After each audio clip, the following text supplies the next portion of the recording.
Welcome to JFK and the Enduring Secret. I'm your host, Jeff Crudell.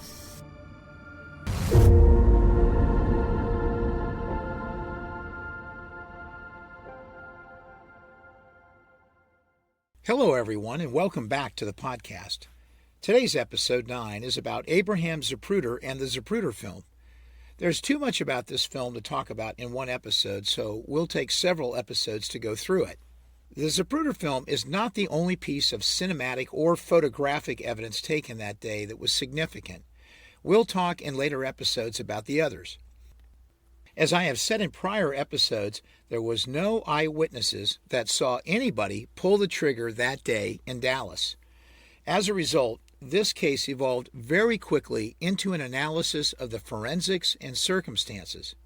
The Zapruder film and its cinematic and photographic evidence becomes central to tying together much of the other ballistics information.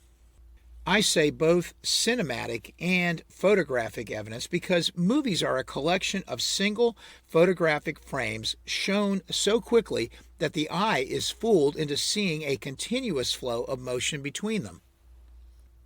Those single frames become an important part of the analysis, as you will start to see in this series on the film.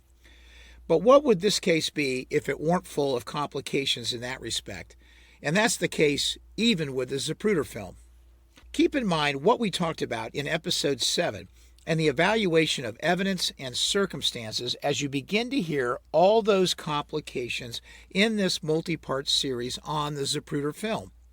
We'll start to tie in some of the things that you've learned about related to the rifle and the shots taken from the depository, and even more than that. As I said in a previous episode, if a picture is worth 1,000 words, then this movie is priceless to the assassination analysis. But like so much else that is mysterious in this account, there are a few missing pieces of the puzzle that complicate things, as I've just said. Can't wait to tell you about them. I'm tempted to publish episode 10, part 2 of the Zapruder series before the weekend is out if I get enough feedback from all of you. In episode 10, we will start to get into more meatier subjects related to the forensics. If you want me to publish it this weekend, email me at podcastjfk.com. Today is the first part of the story, and it's definitely a story tell. Hopefully you will enjoy. So here we go. Without further ado, here is episode 9, the Zapruder film, part 1.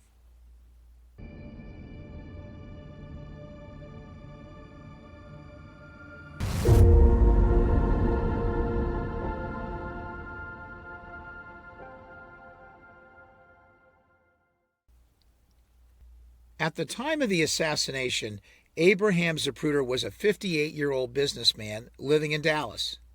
Little did he know that later that morning on Friday, November 22nd, 1963, he himself would capture on film one of the most important and horrific moments in the history of the 20th century. Even more importantly, it would be the only cinematic account of what actually happened that day in Dealey Plaza right at the moment the shots were fired at President Kennedy. Again, if a picture is worth 1,000 words, the Zapruder film and all it told became priceless. Zapruder himself was neatly dressed that day in a suit, his usual attire. He had been born in 1905 in Russia before his family immigrated here to the United States. Those years were difficult and challenging for his family, and they were recalled with great pain in later years by Zapruder. Abraham Zapruder was an affable man with a slight accent that punctuated his proud personal history and his personal journey to America. He understood and had an appreciation for the freedom and the opportunity that America afforded Zapruder and others like him of the chance to make a better life. Abraham Zapruder was a co-owner of Jennifer Juniors Inc., and in 1963 he had a younger partner, Irwin Schwartz, who was the heir of his deceased partner. Abraham and Irwin divided the duties up of running the company, with Zapruder in charge of the factory and Schwartz in charge of sales. They made ladies' dresses. That morning, Zapruder came to his office, which was on the 4th floor of the Dow Tex building, right there adjoining Dealey Plaza. He was excited about the president's visit that day, knowing there was a possibility he might even catch a glimpse of him, as the company's offices were next to the parade route. And then it dawned on him. He realized that he had forgotten his movie camera. It was still at home. When some of the employees realized that Abraham didn't have his camera with him, they urged him to go back home and get it. At first, Zapruder resisted, thinking that there was a slim chance he would get an opportunity to actually see the president and take good film footage. He even said that to Lillian Rogers, his secretary. But Rogers knew that he had a top-end camera and that Abraham liked to take movies. So Lillian kept at it and finally convinced Abraham to go back home and get the camera.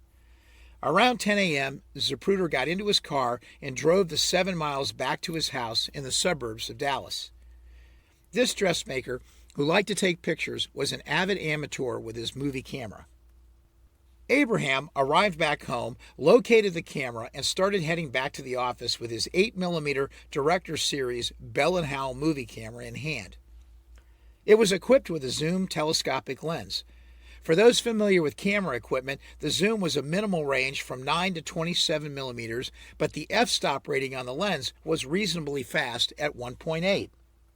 Overall, it was not an average camera.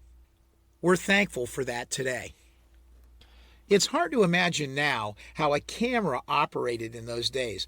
The sheer physicality of the moving parts, especially now that we're more than a full generation into digital pictures that are electronically saved into memory onto electronic storage medium. But back then, and for some of us who are old enough to remember what it was like to have cameras with physical film, this description will be interesting. This Bell & Howell camera essentially captured its images on a long piece of 16mm wide color film, generally about 25 feet in length, with a set of sprocket holes that were used to physically advance the film past the shutter, but exposed, actually, only one side of the film at a time. When you were done with one side of the film was then reversed and the other side of the film was then exposed.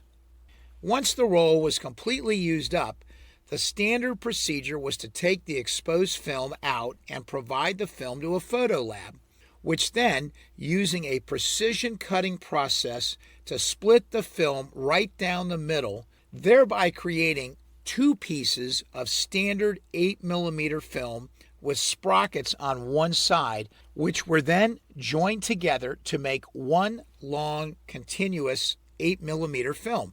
This was a physically efficient way to turn 25 feet of 16mm film into 50 feet of 8mm film, effectively doubling the amount of film that could be shot with one roll.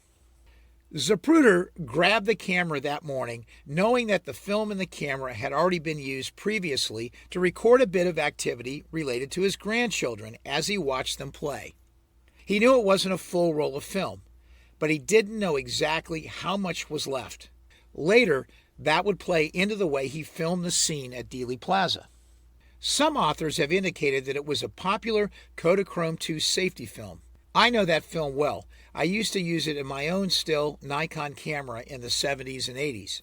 It produced pictures of a brilliant color, and it was known as a daylight film, one that you could use outdoors.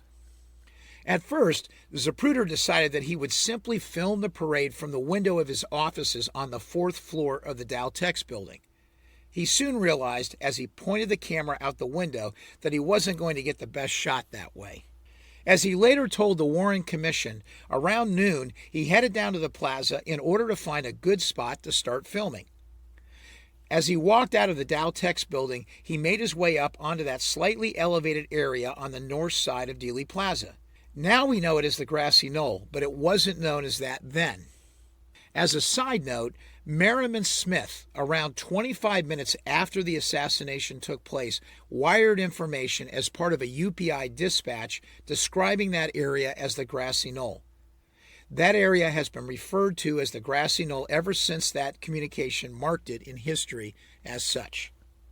Zapruder got to that part of Dealey Plaza and began to search for just the right place to take pictures from. He made his way up onto the pergola and was situated high up on the knoll and in close proximity to the picket fence. But Zapruder was uncomfortable on the steps of the pergola, so he moved to another spot. But again, there was an obstruction of signs and perhaps other objects from this second vantage point. About that time, other employees from his office had begun to follow Abraham down to the plaza. By now, they saw him in the plaza and they began to move toward him. Zapruder knew he needed to test out the camera and make sure it was working properly before the motorcade got there.